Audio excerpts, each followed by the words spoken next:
Welcome to Pursuing the Muse. I'm your host, Tom Compton. Today, we're joined by Henry Conlon, a Nashville-based artist originally from Long Island, whose baritone-voiced songs are helping him make a name for himself in the music world. Stay tuned as we discuss surviving an ice storm, the whirlwind experience of recording full albums in just 2 days, and the real-life newspaper obituary that inspired his meticulously crafted song, Flowers for Josephine. Don't go anywhere.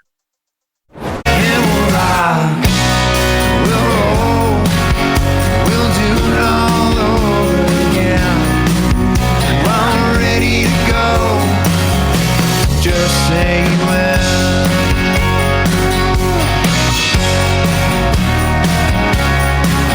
'Cause I don't wanna go home without you. And I don't wanna go to sleep alone again. And I don't wanna ride if you're not with me. Sitting here dying on the edge of the American wild. Maybe one day we will find each other in our own ways. Take all of the chances we were scared to take. Watch all of our wild dreams come true. Till then I'll just dream of you. Tom Compton here again with Pursuing the Muse. And today I'm excited. Henry Conlon is here. Henry, how are you doing? I'm good, man. I'm good. Thank you for having me. How's life in Nashville? You survived the ice storm? We did survive the ice storm. It got a little crazy there for a minute. It was this room that I'm in now is all windows, and we had to have it all taped off with like plastic tarping and stuff because it was getting so cold. We didn't lose power for very long, but we had lots of folks come in and staying with us, which was fun. Right. Could have been worse, I guess. Definitely could have been worse. We lost a couple trees, but that's mostly cleared up, but nothing major. Sure. Did the city kind of shut down for, how long did the city shut down? So, at least days, I would imagine. Yeah, it was, because I mean, it's sort of, I'm from New England originally, so it's always sort of that running joke of like, oh, you get a dusting of snow and the entire South shuts down. And it was, I was kind of ready for like a nice, pleasant snow day. And it was like a truly alarming storm where, I mean, there were trees falling in our neighborhood every couple of minutes and like crashing on people's cars and stuff. It was crazy. Oh, that sounds scary. Yeah. But right, so, yeah, I think it was pretty shut down for about a week, maybe a little bit more. Okay.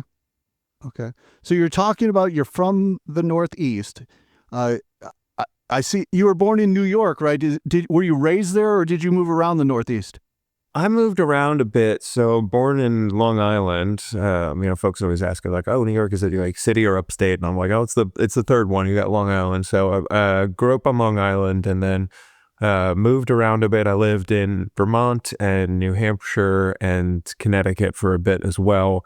And was in New Haven, Connecticut before I ended up moving down to Nashville. Okay. And then do you have a favorite, like geographic-wise, of the places you got to experience? Man, I'm very nostalgic about anywhere that has salt water. That is my one major qualm with Nashville. I do really miss that.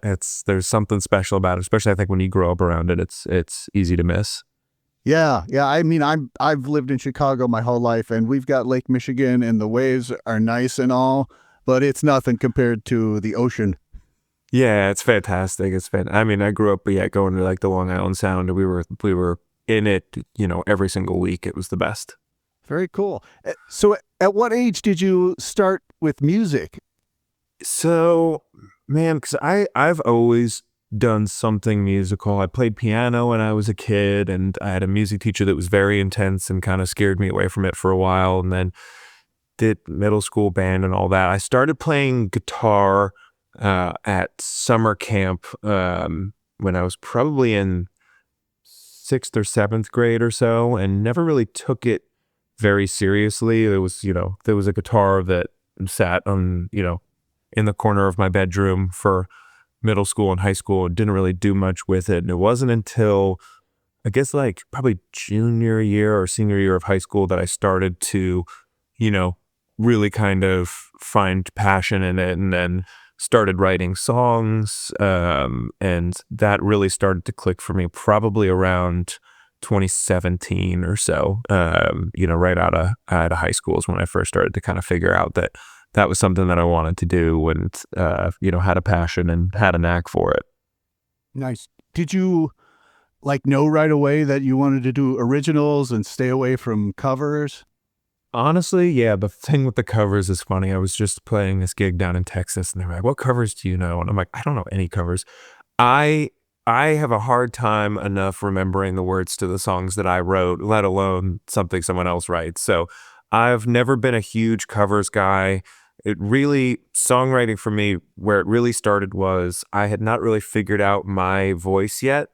And my vocal register is low and it is small. So it is, for me, I'm trying to do cover songs, and it's about, 2/3 of the way through, there's the big run or the big whatever moment. And I would just max out my voice, and I could never quite get it. So I was like, well, I can't sing any of these songs, so I'll just write something that I can sing. And that was really where it started, was like just to have something to play all the way through. Started writing stuff, and then, started taking it. That was more stuff that I was writing in high school, was just to have something to play. And then as I sort of, started finding my voice as a songwriter, was when I started to be a little bit more intentional about it as well. And then, were you mostly on guitar with that? Yeah, I still have the piano that I played when I was a kid. I have it here in Nashville, and I barely remember any of it. So most of my songwriting is on guitar. Yeah. Okay. And how did you learn guitar if you're like working out your own stuff? Does it help you develop a kind of a unique style doing it that way? I think so. I mean, everyone's style, in my opinion, is sort of an amalgamation of what they consume. So for me, I took lessons for a little bit when I was in 6th or 7th grade with this guy in my hometown, and taught me, the basics, basically how to, find my way around the neck of a guitar. And then I kind of took it from there for a while. And, I wanted to learn how to play fingerstyle guitar, and I loved the way that John Prine did it. So I sat there with, John Prine's Hey Bale record on repeat until I could figure out how to play it. And, did that, and, listening to different songs and how they change chords. And I always loved the way Peter Buck plays, and, I've loved listening to The Replacements. So I've always loved those guys. And then, Bob Dylan, Warren Zevon, Bruce Springsteen, Tom Petty, all of that stuff as well. There's so much to learn from that it's, as a young kid who's, when you pick up a guitar, you say, essentially, I want to do something cool with it. And if, whatever you think is cool is what comes out. So I think that for me, it was, a mix of a lot of that stuff. Cool. And then what brought you to Nashville? So I met this awesome guy named Adam Christofferson up in New Haven, Connecticut, when I was living up there. And he runs a nonprofit up there that does music therapy. And I've, got to hang out with him, and I was working there and helping out with that stuff over there. And he had come to Nashville at some point in his earlier life, and had always talked about, when I met him, he's like, you got to go to Nashville. You would love Nashville. You got to do it. And it was, there were 2 venues in New Haven that I remember. It was Stella Blues, which was a bar that you could probably maybe squeeze 50 people into, that had an open mic night once a week. And then there was a 5,000 cap theater. And there was no in between. And I'm like, okay, I've played Stella Blues 100 times. What's next? And he was just like, you gotta go give Nashville a shot. And I moved down here I just loaded up my car and showed up and found an apartment, and, just started showing up places and meeting people. And, I remember getting here and Googling places to play music in Nashville. And of course, a million things come up for that. So it's, you get an overwhelming answer from Google with that. But I would just kind of go around neighborhoods and, just drive around and find spots that looked cool and go in and talk to people. And eventually, found this one place that was full of songwriters that were, my age and doing similar things to me and had similar drive and passion. And we all really kind of fell in together. And there was they joke about Nashville sort of having like graduating classes, right? So it's like my class of people that moved to town. It was, a big group of about like 20 of us that we all sort of fell in together, and we were writing a lot together, and we were playing, original music 7 nights a week, and writing every day, and sometimes writing like several times a day. I'm just like getting out there, trying out new material, and just great. Yeah. And then at some point you went to Belmont, right?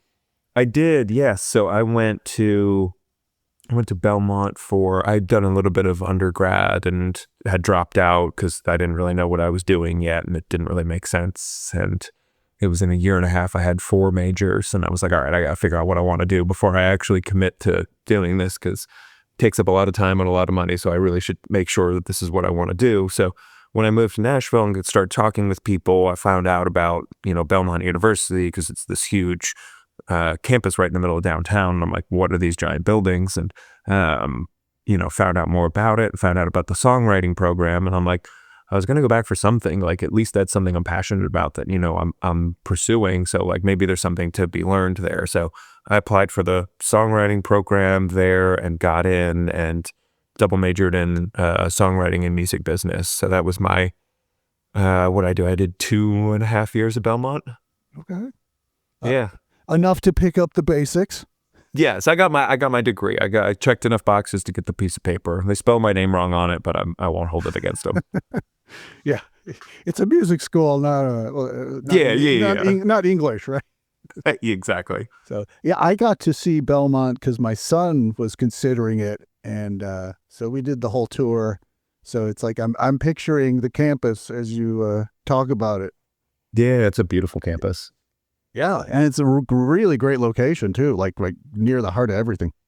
Oh, absolutely. I mean, so I had my first apartment, right off of campus. So I am, going back and forth, between classes, and the main building where I had most of my classes is right in the heart of Music Row. So you're ensconced in it, and you're meeting all these people, and you're around just sort of this creative, hub right there in the middle of Nashville, which was a great place to, start learning everything. Right. And then at what point did you start recording and getting stuff out there?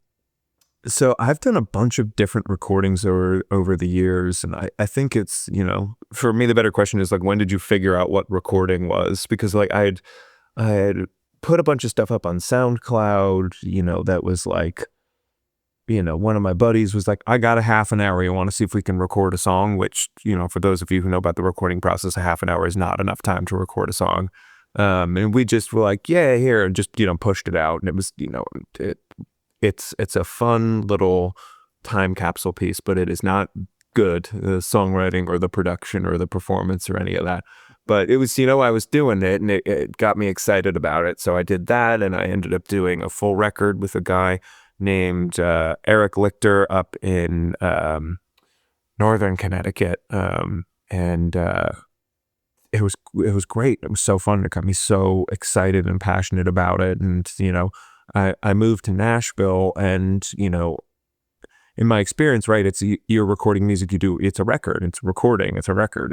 So when I get down here and people are like, you don't do records, you do singles. Like that really threw me off. I didn't really know what to make of that. So I, started thinking of it in that sense and put out my first single, in Nashville. It must have been 2020, I think was when that came out. Or was it? Yeah, it was winter of 2020. Cause I remember it was during the pandemic, right after the Christmas bombing in Nashville, which was also 2020. And I was working valet at the Opry Mills Mall. And so I'm just like, it's freezing cold. Everyone's kind of scared and on edge for multiple reasons. I am running back and forth, getting people's cars. And every time I'm like running back to check, get someone's car, I'm checking my phone and be like, did the song come out? And I'm like, oh my God, one person's listening. This is incredible. It's finally happening. So that was when my first single came out, and I did 3 or 4 more subsequent ones of where I recorded them at House of David here in Nashville, which is on Music Row, allegedly a old haunt of Elvis's, and there was a trap door that I guess he would use to come in and out of the studio, and a very cool spot. And then I got connected with some other producers and stuff that I'll get into later with the what ended up being my debut release record, which was the American Wild record. Okay. And yeah, you had a very prolific 2025, because you had American Wild, but then you also had, like, you started off the year right out of the gate with a 7-song EP. So, yeah.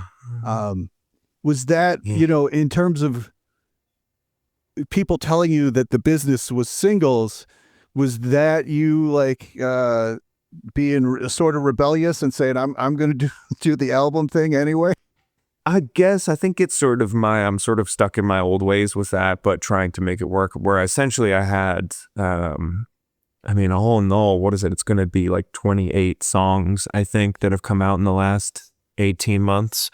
So, I think 28 is probably about right. Yes, it was 12 and 14, maybe 25. Call it 25 is a nice round number. But I had this record, and I'm like, okay, well, if you're not supposed to put a record out, I can view this as, I have 12 singles, and let's see what that does. So started doing it once a month, and I ended up releasing a song a month for just over a year. Between, I had the acoustic vocal EP, which was the recording of that was a funny story in and of itself, and then the American Wild record. And now I'm back with some newer songs that I did with a buddy of mine, where it's acoustic guitar and harmonica, and there's like a little synth somethinger that he laid in one of the tracks. But, my thinking is, one, I love the process of writing songs and playing music, and I find that every time I put out music, I find new people, and new people find me, and I figured then if people find me when I put out new music, I gotta keep putting out new music, and maybe eventually enough people will have found me where we can maybe do something with all this. Sure. Stay front of mind. Exactly. Don't let yourself get forgotten. So, and just to say, for 2026, you had the great album American Wild, but for 2026, you've got a couple songs already out. The Sun Also Rises, and most recently, Wild Dreams, which let me just take a second and say that I love this song. It's such a great song. It's so well crafted, and it gets into, I love the broken heart kind of, old school Don Gibson, lonely poet world of, holding on to something. And it's just really good. So no, thank you. I appreciate check out that. Wild Dreams. Thank you. I really appreciate that. Is this building to the next record? Are these songs that are going to be on the next record? It's most likely. I'm kind of going back and forth on that, where I think specifically The Sun Also Rises and one of these other tracks. There's 4 songs total on this EP that I'm building out. Again, it's essentially I'm releasing the songs as 4 singles, and then when the 4th single comes out, it will come out as a whole EP that's a standalone project. But 2 of the songs, I think, have a home on the record that I'm writing right now, which, is something I've sort of been working on for the last few months, in terms of, I have a few songs where it's, you finish writing the song, you're like, well, that's going to be on the next project. Not all of them are hits, but every now and then you finish one where I'm like, that's a good one. I have to make that, and that has to make it into the next project. And then, so looking at what I've got with those tracks, and then trying to flesh out sort of what is the grand idea, I guess, that is sort of the theme that's tying these together, what gaps need to be filled in the story of this project, what is the I mean, even what is the story that I'm trying to tell with the whole project? Because when you know, if you take 10 songs that have a, whatever, I like the way these sound, and just put them out, it's at that point, it's a collection of songs. But I think a record has its own power in terms of it's a standalone piece that has a story arc, and it has dynamics, and it moves and flows, and it paints a larger picture than the individual songs. And in a perfect world, all those songs can stand alone as, individual pieces. And then when you put them in the context of the record, it expose into meaning. And that's sort of the part that I'm still fleshing out. So I'm almost there. I think I'm 8 songs into what I'm hoping to be a 10 or 11 song record. Okay. Will the songs that are on the EP and get another life on the record, will those be re-recorded? Yeah, so those will definitely be re-recorded. So that was something fun that I realized a while ago, which was sad or slow songs and fast songs are the exact same thing emotion-wise. It's just a matter of how you choose to approach them. Where in my head, I'm like, I have I've got up-tempo songs and I've got down-tempo songs. And I'm like, those are different things. They don't overlap. Those are for different sets, for different shows. And I just remember one day I was like, it clicked where I was listening to Look at Miss Ohio by Gillian Welch. And it's this really beautiful, sad, slow, waltzy, lilting, beautiful song, but it's definitely down-tempo. And I'm just listening to it, and I'm like, you could put a good little clip on this and make this like really move.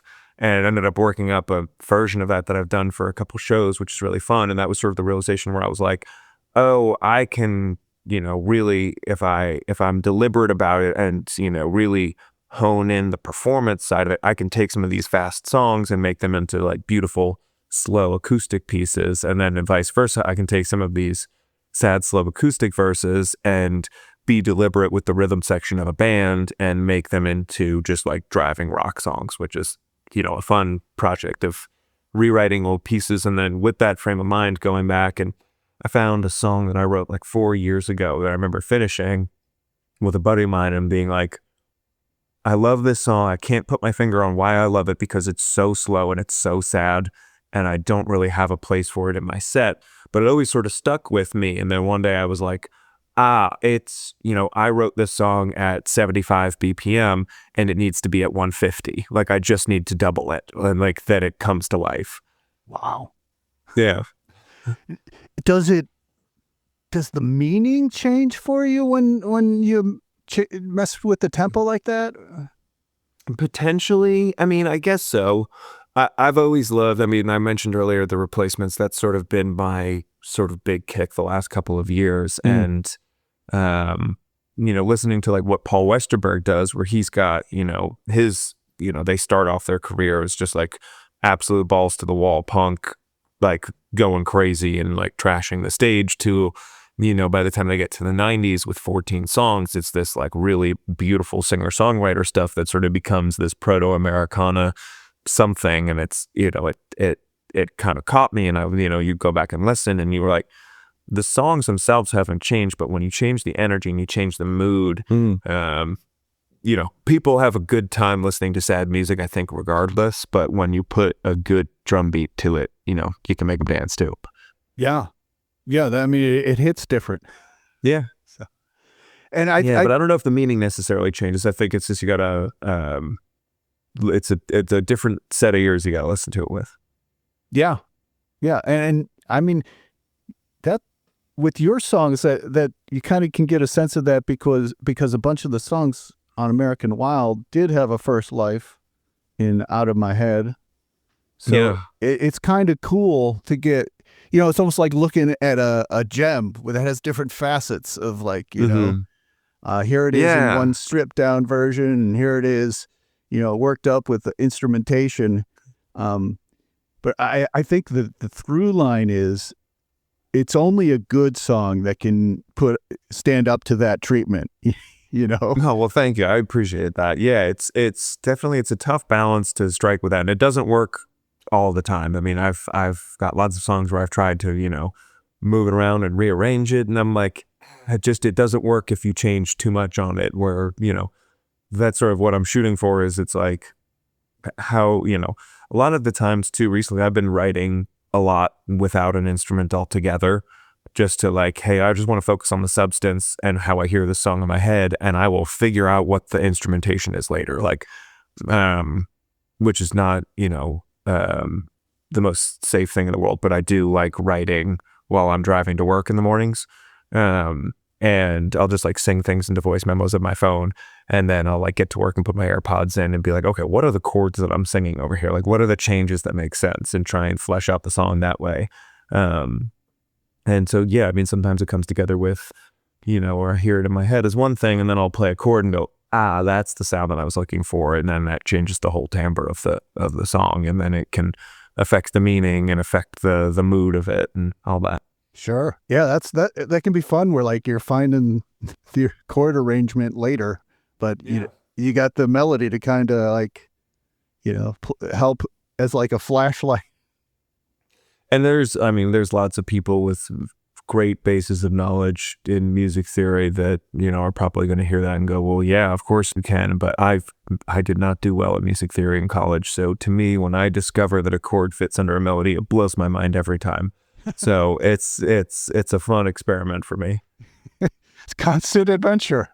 Yes, exactly. It's I never know what's coming next. It surprises me every time. So let's talk about American Wild.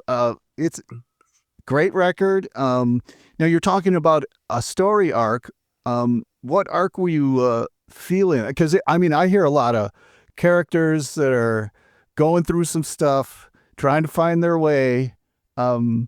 And I guess right out of the gate with Just Say When, it's a great out of the gate song, just because it grabs you, and it's kind of talking about different geography, Louisiana and the Pontchartrain. Is that setting a stage for a story arc there?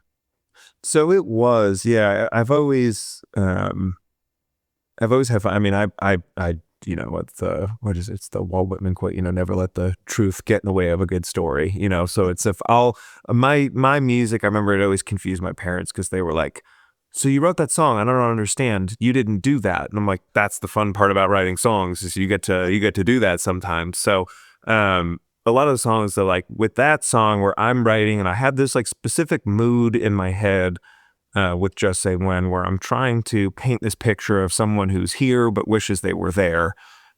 That's the feeling that I am feeling in that moment that I'm trying to encapsulate, and to convey that feeling the best, the story just sort of fell into this sort of, I guess sort of rambling musician finding his way from Louisiana to Nashville and, Memphis, and sort of no matter where he goes, he wishes he was somewhere else sort of feeling, just like that always ready to go. Like, all right, well, what's on to the next thing? So I think for me, the mood of the project, I guess that overarching story of the project, to your point, is sort of that, I wrote a lot of those songs in by, probably when I was between 24 and 26, over that, span of probably 18 months or so.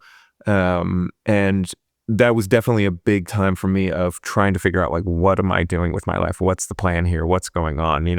I moved to Nashville in 2019. So all of a sudden it's like, you've been here for 5 years. I'm like, what do I have to show for it? It's that kind of nagging question in the back of your mind. And as I'm trying to figure out sort of what that answer to that question is, it's a lot of these stories started kind of coming to me and trying to put meaning to feelings that I had, and trying to, express things in certain ways. And, this is sort of the record that came out of that. Nice. And then the second track is the title track. So it's got kind of an importance from that standpoint. And yeah, is that because it's like standing on the edge of the American Wild? What is the American Wild to you? Man, that's such a good question. That has sort of been the nagging question of that song, which is something that I think it finds new meaning every time I answer the question. But I think for me today, at the very least, the literal sense of, when I wrote American Wild, I was really thinking of the like vastness of specifically the desert in southern Utah. It blew my mind being out there, and just like it's like it truly feels, I mean, when you say it feels like you're on another planet, I'm literally driving at one point and there is the testing station for the Mars rovers because it is the closest place on Earth to Mars. So I'm like, it really is another planet out there, and it's this like vast, seemingly endless frontier where it's, when you turn onto the highway and it's like for 400 miles continue straight, and it's like, that's insane to me, like it's huge and it's vast and it's expansive and it's untouched nature. And so the physical literal sets of American Wild, that is the picture that I'm painting in my head. But the other sort of realizations that I've come to over the time with what that song really means to me and kind of where it sits is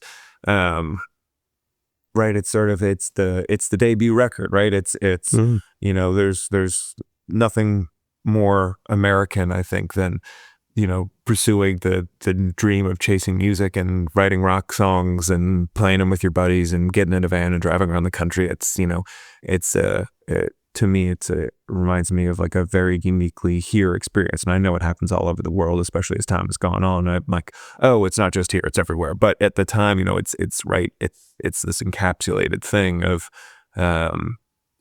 past and present, and there's history to it, and there's scary parts of it and exciting parts of it. And it's this, unknown frontier for me of like this thing that I'm diving into. So it's, standing on the edge of this, right, with this debut record of, trying to figure out like, wow, I'm really jumping into this thing now and we're doing it. Yeah. Is there someone you have in mind when you're saying you don't want to go home without you? Who's the you that you're singing to? There's a franticness in the voice, a little fear, a little desperation. There's great emotional delivery. Who's receiving on the receiving end of Without You? So yeah, this one, and I'll do a quick circle back to a song we were chatting about earlier as well, because it's my muse on this is always my wife Emily. And with Wild Dreams is probably the best example. It's a Wild Dreams I wrote the night that we met. And the reason it's got that sort of forlorn thing is because she's Canadian and I live here in Nashville, and those are very far away places. And I didn't think it was going to go well. And, and I'm just like, man, I just fell in love with this girl who's about to go back to Canada. I'm never going to see her again. And I showed it to one of my buddies and he said, I texted him and I'm like, hey, I just wrote this last night. What do you think of it? And he said, it's great. I just showed it to Emily and she loves it. And I'm like, you did what? You've betrayed me, man. Yeah, it went well. But so, it's as time has gone on, that song has always held special meaning because, getting to introduce it as, it's the John Mulaney bit always gets me where he's like, oh, this is my girlfriend. It doesn't sound as cool. But now saying like, I wrote the song about my wife is like, it's powerful. It means, it carries weight with it. But, sort of in the process of American Wild, of writing that record is when I, first met Emily and we first started getting to know each other and started falling in love. And a lot of the songs came out of that. Not necessarily that it was biographical in any sense for my life or for hers, but again, sort of capturing moments and trying to, sort of put them into word and put them into verse, and to use the music to sort of paint a larger picture using my experience. Mm-hmm. And then you're talking about being out west and kind of on the roads.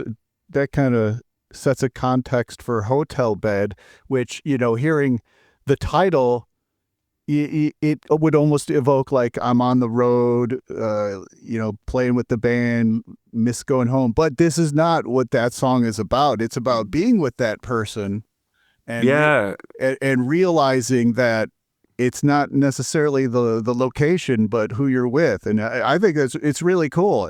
It wasn't what I expected. Oh, well, thank you. Yeah, no, it's, I feel like you could go into it thinking like Super 8 by Jason Isbell, right? Of this like wild, crazy night in a hotel. It's like, it's like, it's going to be something like that. But then it ends, what it really is. It was this, that one I would say is probably the most, true form autobiographical bit in that record of, it was this amazing little bed and breakfast in the mountains in Canmore in Alberta, that we stayed at. And, you wake up to the sunrise hitting this mountain range that's right outside the window. It's just like the most incredible thing ever. And you look at something like that with the person that you're with, and it's a profound experience, and it's inspiring. So, kind of coming back from that trip, and at the time when we were doing back and forth long distance, Emily's a school teacher, so she goes back to work, and I'm sitting in her apartment with a guitar for 8 hours while she's at work, because it was, too cold to go do anything else. So, you sit and you come up with a lot of ideas. Yeah. Nice. And I have to say, the first time I listened to American Wild, the song that really grabbed my attention as a Chicagoan was Flowers for Josephine, which you've it seems like it's set in Chicago. And yet you're a Nashville guy coming from the East. How did you work that one out with a location that you're not? I mean, I guess maybe you could have. Did you visit Chicago and get the lay of the land to write that one out?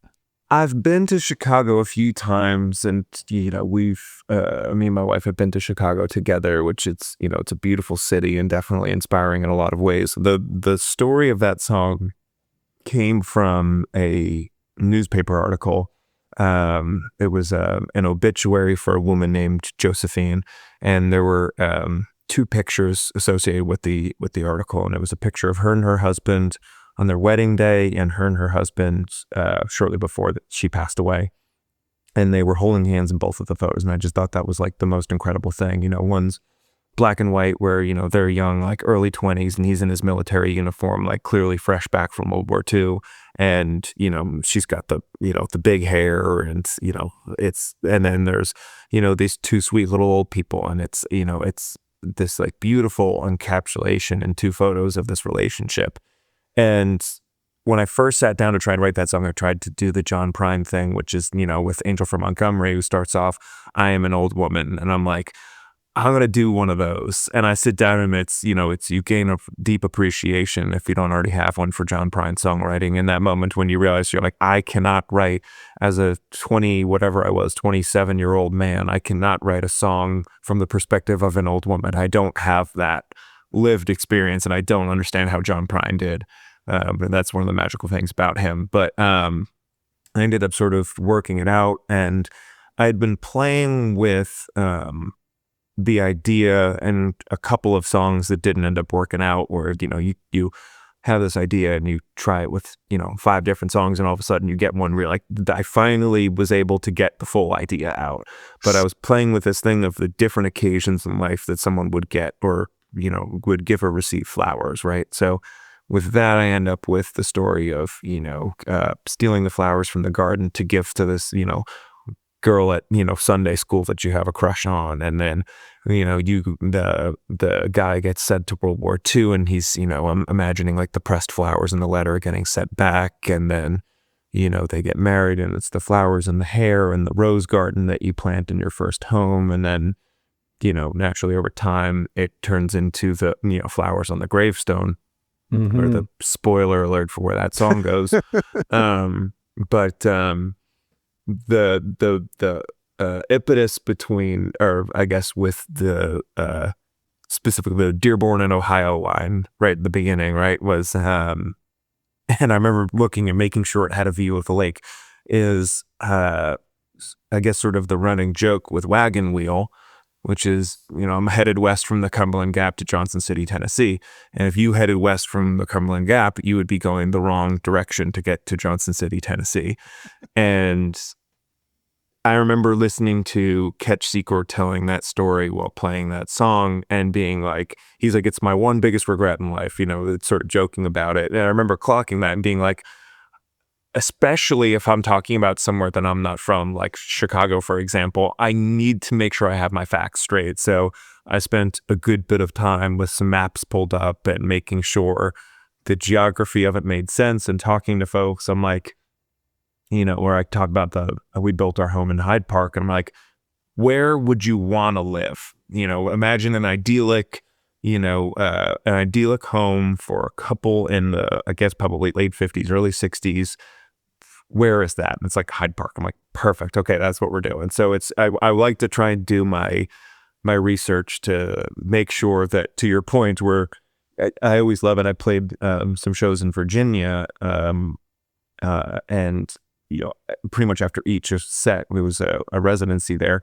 Someone's like, when did you live in Chicago? I'm like, I'm so glad that you think that I did. Like, I'm like, that means I did good work. Yes. I tip my cap to you for, making sure you don't have any holes in. Yeah, no plot holes. Yeah, that's fantastic. Yeah. And then in that song, like, that's a big challenge too, because you're running a span of 70 years. As a songwriter, do you find like, okay, out of the gate, you're working in this parameter of, this time frame. This is a time capsule piece. Mm-hmm. Does it help, or does it kind of make it more of a challenge to have certain parameters set before you're really getting into the meat of the songwriting? I think that setting parameters for yourself with songwriting is like a guaranteed way to make sure the song is bad. So for me, like I was saying, like I wrote several songs with this flowers thing in mind, and I've got one other song that I like that I wrote called Cottages at Courteville, which is based off of a Vincent van Gogh painting, where there's a lot of like flowers imagery in there as well. And it's, I'd say it's funny, if you listen to that and you listen to Flowers for Josephine, you can see it's like I borrowed a lot from the one song to get to the other. And I think for me, it was, I had this idea, and I was like, I just have to get this idea right. And so when I find this article and I'm like, oh, I'm going to try the flowers thing again with this story, and it just came out. It was like, boom, here it is. And it's like, there we go. It clicked. So nice. I think if I sat down to try and write, a first person song about, growing old with your high school sweetheart in the 50s and 60s in Chicago, that's a big task. But for me, I think I just kept trying this. I had this idea, the flowers thing, and I just was like, I gotta nail it. I want to keep trying. And eventually I landed on a thing where it was like, when I finished Flowers for Josephine, I'm like, that's the flower song. Like, that's what I was shooting for this whole time. And it just sort of was, I needed to keep trying until it landed. Nice. And I think it's another compliment in a way, where it's a tribute to your songcraft, that it feels like there's something going on beneath the surface that has a little elegance, a little sophistication.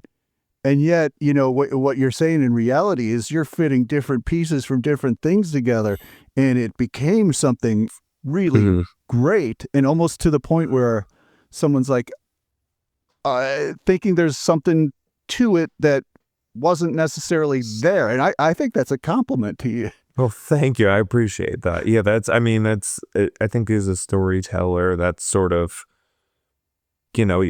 anyone could sit down and come up with, a decent story. And I think it's like the craft of songwriting is special to me. It's very much, it's marrying poetry and music, right? Where you have to tell the story, but you also, in a perfect world, you have, more complex meaning in the words of the song, and then, more complex meaning in the scope of a larger project.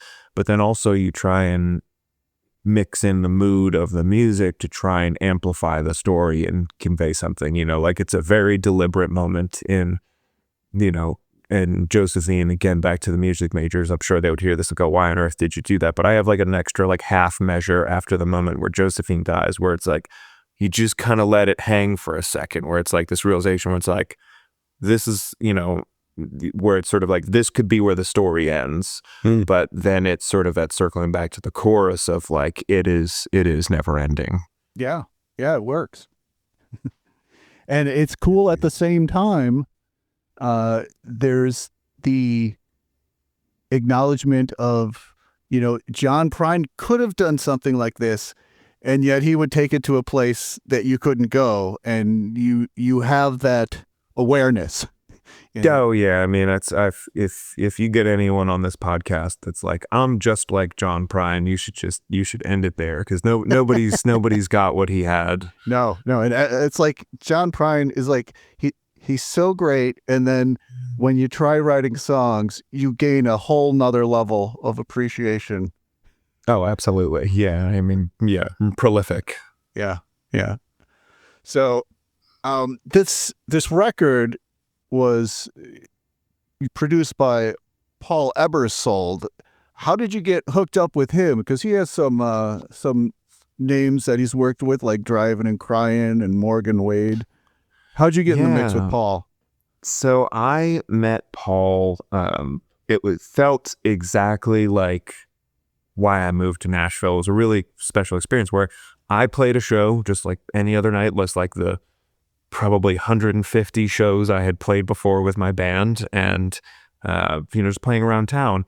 And some guy came up to me afterwards and gave me his business card and said, I really liked your set. I have someone I want you to meet. We should talk sometime. And I was like, great. And for people that live in Nashville, that exact experience happens literally every single day, where someone's like, oh, I know a guy and he would love your music and he's going to make your career and I'll introduce you guys. And you go, great, thanks. And that's usually the end of that whole experience. So, you very graciously say, oh, thank you so much. I look forward to, learning more about it and talking with you about it. And you send the email, and usually you don't get a response. That's just, generally the arc of that experience. And, so I reach out to this guy and he's like, hey, looping Paul in, and I'm aware of Paul. I'm aware of Paul's work, and I'm just, I'm like, is this like that guy? And I Google it, and I'm like, that's definitely that guy, because the guy that gave me his card is his manager. So I'm like, this is cool. So I got connected with Paul, and we ended up getting this great working relationship where he's just got a really cool way about him where his main thing is the song. Is like he's like, my job is to take the song and amplify it, right? So he's like, I'm going to pitch you ideas. And I said to him, like, I've had situations before with producers where I'm like, I want to do this, and they were like, I'm the producer, I know what I'm doing, we're doing this instead. And I hated that experience. And so I remember saying with Paul early on, I'm like, if you have an idea, I will listen and I will try it at least once. And if I say no, it's a no. And he's like, great, then let's do it. Cool. And so, yeah, me and Paul, we ended up doing, so the Out of My Head EP was me and Paul, and then the whole American Wild record was with Paul as well. And we recorded that. I was working at a roofing job at the time, and I had just gotten to the point where I got to start working my own schedule, and I just specifically made it so I had no appointments. I was doing roof inspection, and so I was like, I have no appointments for a 4-day period, just to like really make sure. And we ended up doing the whole record in 2 days, live tracked the whole thing, and then went back in and redubbed the vocals. But so, yeah, I mean, it was a whirlwind experience of getting there to Alexander the Great Studios in Berry Hill here in Nashville. And we got to work with, it was Drew Holcomb's band, The Neighbors, was the band on the session. So those guys are like lights out musicians. So, you get in there and they're like, all right, Henry, what's the idea on this song? And it's, you just start like, well, I'm thinking something like this. And, the guitar player's like this, and perfectly just nails it. Like, they're really good musicians. So it's just, they speak songwriter really well, where I'm like, do like something cool on the drums. Then they just like this, and they just nail it. So they're really, really good guys, really good musicians. And then we ended up, for some of the tracks, like for, I think it was Cop Car and American Wild. We brought in Jimbo Hart from the 400 unit to do the bass parts for it. So we plugged in a couple of those later on just because it was like, it felt like it needed something a little bit more. And so over the course of the 2 days, we live tracked the record. And then over the course of the next couple of weeks, we really kind of flushed out the final product. And yeah, that's sort of what came out of all that. What do you like about the live tracking approach? It's fun, man. It's I feel like one thing that I miss so much from music, right? So I was talking about a lot of the bands that I listened to when I was a kid. I remember my dad gave me a boombox and he gave me a stack of best of CDs and was like, this is important music. You need to listen to this because it's going to make you a better person. And it was Bob Dylan, Warren Zevon, The Clash, Bruce Springsteen, James Taylor. I think those were the ones. Yeah. And there might have been a couple other ones in there, but like those were the ones that I really latched onto. And I'm like, you listen to it and it's a band, right? You can hear the parts, you can hear the different instruments, you can hear, people playing instruments. And I think that that's sort of one of the, beautiful things specifically about like Americana music right now is there's such a focus on real and live instrumentation and going into the studio with a band and making something where I feel like sort of what is the usual vein of things in Nashville country is it's like, well, we could program the drums and that's better than getting that drummer. And I'm like, but the drummer makes mistakes and there's the little things in there that make it a human experience. And the bass player, and I'm like, sure, like, yeah, you can play the bass on the keys, but you don't hear the sound of the string sliding up over the frets. And I need that. It needs to be this, a real human experience when you listen to it. So, I loved that part of it. Yeah, it brings a life to a session. And do you find that as a group of people playing the songs together that you can push yourself to a height that you might not have expected? I think so. I mean, I've always loved the collaboration process in that where, I have like, for example, like I was literally talking to one of my buddies last night. I ran into him at a show and was like, I need to sit down with you because I have 3 songs that are almost good. And I just need to play you these songs and I need you to tell me why they're not all the way good. And, because this is a longtime buddy of mine and a guy that I've written a ton of songs with. And yeah, it's like, we'll sit down and he'll be like, what do you think of this? I'm like, have you thought about cutting that one part and like adding this other thing instead? And he's like, oh my God. And then it gets, then it's, mainstay in the set all of a sudden. So, even in the songwriting sense of that, but then, with the band, right, where it's like, I have this idea in my head where I'm like, this is what it sounds like. And then someone starts playing something. I'm like, okay, I kind of hear something different now. Now, what if you did that? It starts to piece together and become this, full picture and it comes alive and it blossoms. And it's this great experience where you come into something with one idea and sometimes it ends up exactly like that, but sometimes it ends up as this brand new thing that you were way more excited about it than you were when you first started. Yeah. Wind up with something better. Yeah, exactly. So tell me about working with Robert Earl Keen. How did that come about and what was he like? Yeah, man, Robert's the best. I love Robert. So I met Robert through, I currently work at a guitar store as my day job here in Nashville. And it's the one that, when everyone's kind of coming through on tour, they stop through and, get their gear. And so you get to meet a lot of cool folks there. And, I got to work with Robert quite a bit through the shop, just in terms of like helping him find gear that he wanted to get. And he's had me out to a couple of shows at this point, and he comes in to get some gear. The first time he came in was great, actually. Like, he walks in and he is visibly Robert Earl Keen, right? He's got the paisley velvet jacket on and the big hat, and it's just like he's got a very distinct face, and you're just like, he's got sunglasses on, it's dark out, and I'm like, damn, that's him. Like, he's so cool. And he just walks up to me and he goes, "You're cool.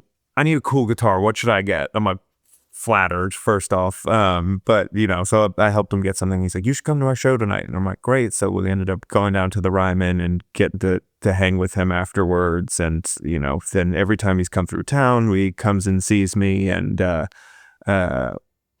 one day I have a poster behind my desk of for a show I've got coming up. He's like, "Oh, that's you. You make music?" And I'm like, "I do." And he's like, "Oh, I'll have to check it out." And, again, back to what I was saying earlier, everybody says that. And I'm like, "That's very nice, sir. Thank you very much. That would mean a lot. Thank you." And, then you think nothing of it. And it's, because he's got bigger stuff going on. He's literally there because he's going and playing the Ryman that night. And of course, he's not going to have time to do that or think to do it. He just, he's being nice to the kid at the guitar store. And, we go to the show and, meet up with him afterwards. And he goes, this was right after I put out the single American Wilds. And he goes, "I really like American Wilds." I'm like, "Oh, you know the name of a song. Wow." And he's like, "That's a really cool song. We should do something sometime." And I was like, "Yeah, man, I would love to do something sometime." And so Name the time and place. yeah, 100%. So he ended up sort of taking me under his wing, and he's been a mentor of mine for a while now, in terms of sort of finding my footing in the music industry and sort of what that looks like, and, taking, this silly thing I do and turning it into a career, and, what that sort of looks like. And he's brought me out on the road with him, and, he's an awesome guy. He's a really sweet, good soul, tremendous songwriter, really a legend in his own time. And it's definitely a special relationship to have. How many dates did you get to play with him?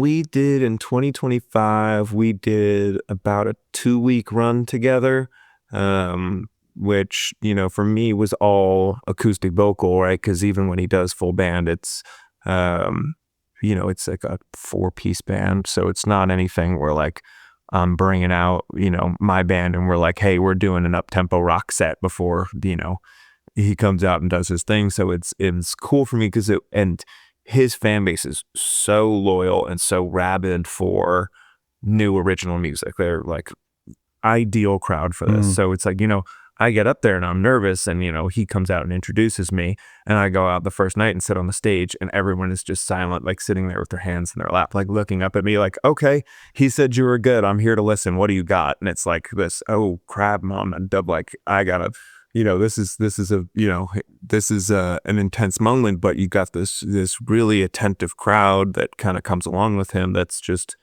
they love music. They're passionate about music. Anything that he has signed off on, they're already on board with. So it's just, it was a great way to meet people, all over the country, from Virginia to the Northeast to down in Texas, where obviously he has his, biggest, home base crowd down there. It was a really special experience. Did you feel the pressure go down as the tour went on? Like you fell into your groove?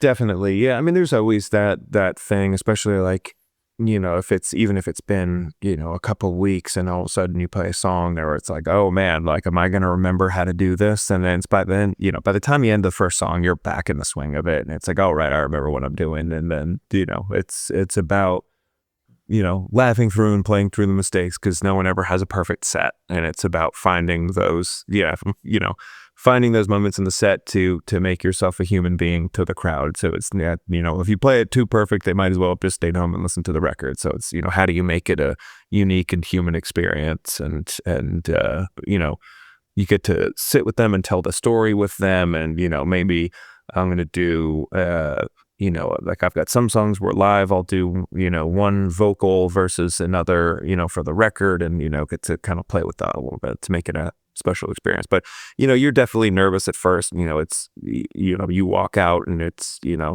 a sea of 500 or 1,000 or 5,000 people, you're like, that's a lot of people. But, it's, when you realize that they're there to listen, it becomes a really special experience. Right. Yeah. I mean, no one goes to a show without like wanting to enjoy what's in front of them. So at least you got that going for you. Yeah, 100%. Yeah, you're off to a good start. Yeah, it's that's the tough part about Nashville, where you're playing at a bar, and it's like, most of the people in this bar did not come here to listen to me. They came here to drink, and I am the noise in the background, and it's tough. Whereas, all of a sudden you're at a show, and I'm like, everyone here came to listen to music. Even if it wasn't to me necessarily, they came here to listen to music, and I am music, and they are locked in. And it's an unbeatable experience. Cool. How hands-on are you with the business side of your career?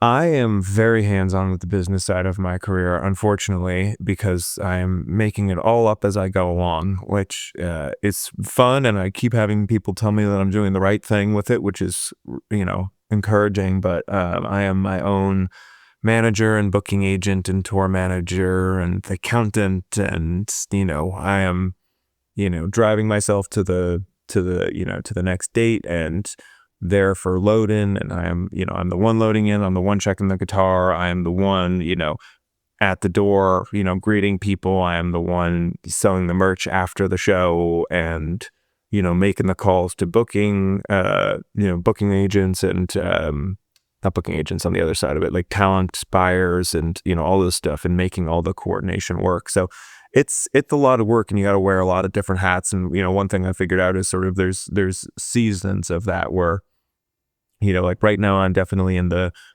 business side of it over the writing side of it, right? Where it's, there's only so many hours in a day, and, I can devote myself in one way or another to my craft. And, right now what I'm really focusing on is like, I'm focusing on, let's set up meetings, let's talk to folks, let's get in front of people that I want to meet with, and, reaching out to people that I want to play with, and, that side of things. And then I'll build out a little calendar for myself, and then say, great, let's, rehearse the stuff and get into the performance side of it. And then it's like, great, let's write some stuff. And like, sort of, it changes over time. Mm-hmm. It's got to give you a real appreciation for the full spectrum. It does. I mean, I think it's, definitely one thing that I think is helpful with that. It's sort of at my big boy job at work, I always, say like, I've got a team of guys that work for me, and I'm like, I would never ask you to do something that I would not do myself or have not done myself. And, it goes the same thing for the music stuff. I'm like, I don't think that I would appreciate what a booking agent does, having not done it all myself. It's I know, because I'm like, wow, I, see what booking agents do, and they're real good at it, and I'm super okay at it, on a good day. So I'm like, man, that is a person who has really honed their craft, and like, that's what they do. And like, that's incredible. And I feel like, I have a really deep appreciation for the different, we jokingly call them like suits, right? But like these people that are, passionate about what they do, and about helping and, uplifting and building these artists. It's an entire skill set that is, sometimes beyond my comprehension. Yeah. And I think you at least, it's going to be, it gets a lot harder for someone to pull a fast one when all the sides of the business. Yeah, 100%. Yeah, I'm like, hey, I know what you should be doing. So yeah, do make sure that you're doing it. Yeah. Exactly. and I mean, even just more efficient. It doesn't necessarily have to be nefarious. But yeah, 100%. Exactly. All right. Well, Henry, this may be a good time to wrap things up. Where can people find out more about you? Yeah, absolutely. So I think best way, I would say probably my most day-to-day current thing that I'm keeping uploaded all the time would probably be my Instagram. I'm always putting stuff up on there if I'm working on new stuff, or if I'm just whatever day in the life of stuff I got on there. And then I do have a mailing list that's through my website, which if you Google my name, that'll come up. And I've got the mailing list where I'll do updates every so often on music that's coming up, or shows that are going on, or just life updates, thoughts that I'm having, that, I have, a list of people that are my captive audience that I get to spew ideas to. So I'll do email blasts and stuff. And then as far as my music goes, I am on every streaming platform, so if you've got a way to listen to music, I am on there, and it would mean the world if you checked my stuff out. Yeah. And then I guess the road ahead pipeline, you're building up to an EP, and then do you have a time frame of a record that might be coming after that? You said you're 8 songs into maybe 10, 11 songs. Do you have anything in the back of your mind of time frame? My goal is to have the record written this spring, to record it late spring, early summer, to have it coming out this year. That is the goal for me at this time, and I've also learned the hard way along the way that goals need to be flexible. So if you set a hard date for yourself, you are bound to be disappointed. So I am shooting for that, but I am not going to be sticking to any hard dates until it is ready to go. So, but more music to come. I've got this EP, and I've got a live project that I'm working on as well, which should be coming out at some time this year, and then hopefully a record as well. Okay. Will Paul be on board for the record? That's the plan as of right now. Yeah. So we're working on some stuff, and I know Robert has some folks that he wants me to work with. So we're in the works on it, and I think whoever's got the whoever can sort of hold the vision that I have and really kind of carry that out is going to be who lands on it. And I know Paul can do it, but I'm excited to see who else I can meet as well. Right on. Sounds good, man. You got all the wheels clicking. You're working it. And so Thank you. I admire. You're not shortchanging yourself. You got it going on. So this is fantastic. Well, thank you, man. I appreciate it. And thank you for having me on. It's really been a pleasure talking with you. You bet. Thank you so much. All right. So until next time, we'll catch you on Pursuing the Muse.